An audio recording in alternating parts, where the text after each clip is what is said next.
Have you ever powered down your iPhone and felt a sense of relief, thinking that for at least a little while you were completely disconnected from the digital world? No notifications, no apps running, no location tracking, no communication with anyone or anything. Just silence. Well, if you're watching this video because you want to know whether that's actually true anymore, stay with me, because by the end you'll understand what modern iPhones continue doing after they're turned off, how that information can potentially become useful to investigators, and what privacy settings you should review immediately if you want more control over your personal data.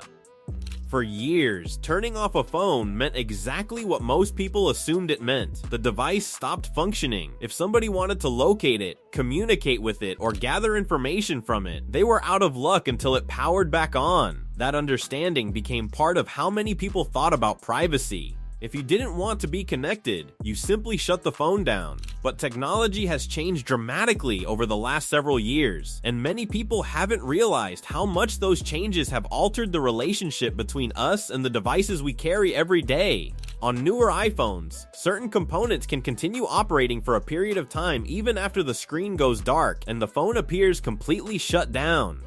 One of the most discussed examples is Apple's support for the Find My network, a feature designed to help users recover lost or stolen devices. At first glance, that sounds like a fantastic idea. Imagine leaving your phone in a taxi. Maybe it slips between couch cushions at a friend's house. Maybe someone steals it from a restaurant table.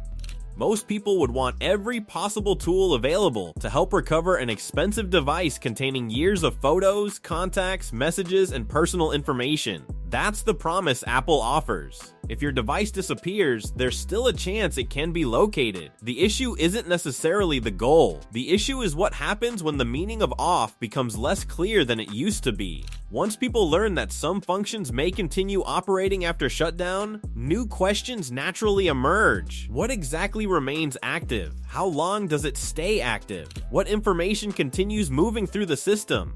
Who has access to that information? And perhaps most importantly, how much of this do ordinary users actually understand? Those questions matter because trust plays a huge role in technology. Most people don't spend their evenings reading technical documentation about hardware architecture. They rely on simple expectations. If location sharing is disabled, they expect it to be disabled. If airplane mode is enabled, they expect communication to stop. If a device is turned off, they expect it to be off. When those assumptions become less straightforward, privacy conversations become much more complicated. To understand why this matters, you first need to understand how Apple's Find My network actually works. Many people imagine that lost devices constantly communicate directly with satellites or cell towers. The reality is far more interesting. The Find My network functions more like a giant community-powered system. Millions of Apple devices around the world quietly help locate other Apple devices. Picture an AirTag attached to a backpack. The owner loses the backpack at an airport. That AirTag might not have a direct internet connection, but it doesn't necessarily need one. A nearby iPhone can detect it. That iPhone can then securely relay information through Apple's network. Another nearby Apple device might participate as well. Because there are so many Apple products in circulation, the system creates an enormous web of interconnected devices that can help identify the location of lost items. From a convenience standpoint, it's incredibly effective. People have recovered luggage, wallets, bicycles, backpacks, keys, and stolen electronics thanks to this network. Stories of successful recoveries appear online all the time.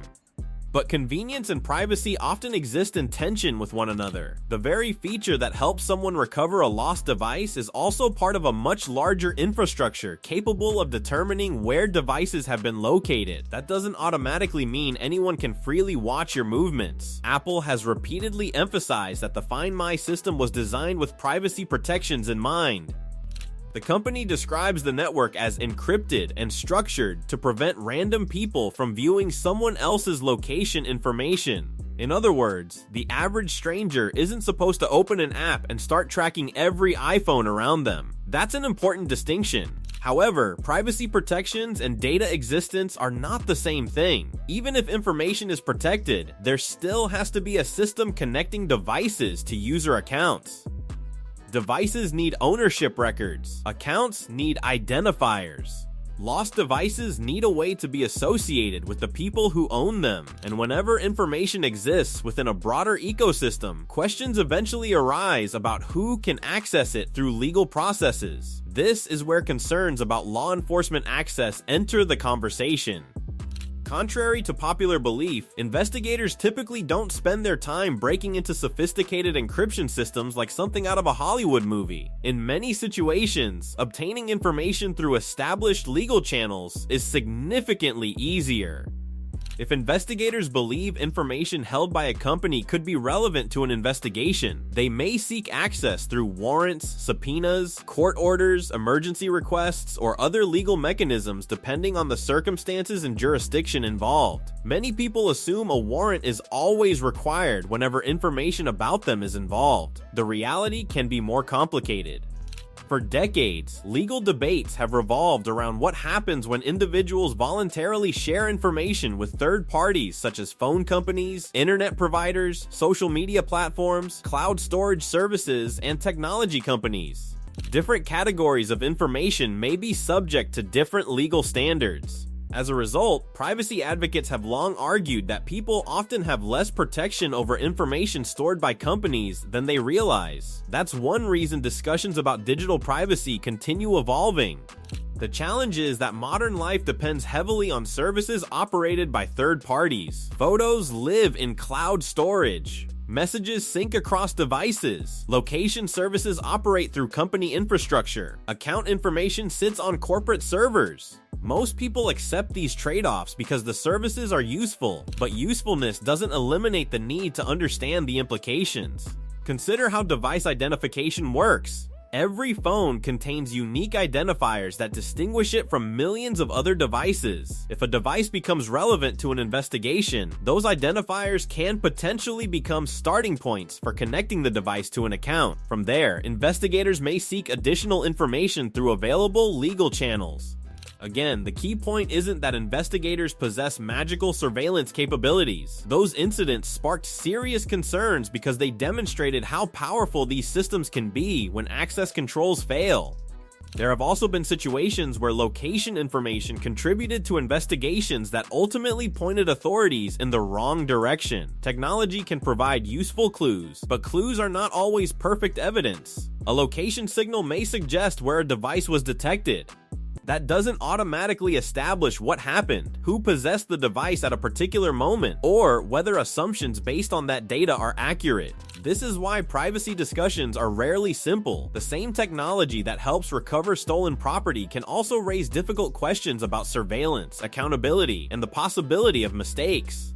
What makes the conversation especially important today is that many people still operate under assumptions formed years ago. They think of powering off a phone as a complete disconnect from digital systems. They assume privacy settings they enabled years ago are still configured correctly. They believe location sharing is only active when consciously used. Unfortunately, reality is often messier. One of the biggest privacy risks isn't advanced tracking technology at all. It's forgotten settings. People share locations with family members and never revisit those permissions. Old devices remain connected to accounts. Former partners retain access they were granted years earlier. Shared accounts continue synchronizing information across multiple devices. Backups accumulate data people forgot existed. These overlooked settings can expose far more information than most users expect. In many cases, someone concerned about privacy may spend hours worrying about sophisticated surveillance scenarios while completely ignoring account permissions that are already providing access to sensitive information. That's why reviewing your settings is so important. Many people are surprised by what they discover during this process. Most importantly, understand the limitations of simply powering off a modern device. Whether your primary concern is privacy, personal security, or simply understanding how your technology works, it's important to recognize that smartphones today are very different from the phones people carried 10 years ago. The digital world has become more interconnected, more convenient, and in many ways more powerful than ever before. But every increase in convenience comes with questions. Questions about trust, questions about transparency, questions about how much control users truly have over the devices they depend on every single day. And perhaps that's the biggest takeaway from this entire discussion. This isn't just about Apple. It's not just about law enforcement. It's not even just about smartphones. It's about understanding that technology companies continuously introduce features that reshape the meaning of privacy, often in ways that average users don't immediately notice. The more informed you are about those changes, the better equipped you'll be to make decisions that align with your own comfort level. Because at the end of the day, privacy isn't something you either have or don't have. It's something you actively manage. And if you haven't reviewed your settings recently, today might be the perfect time to start.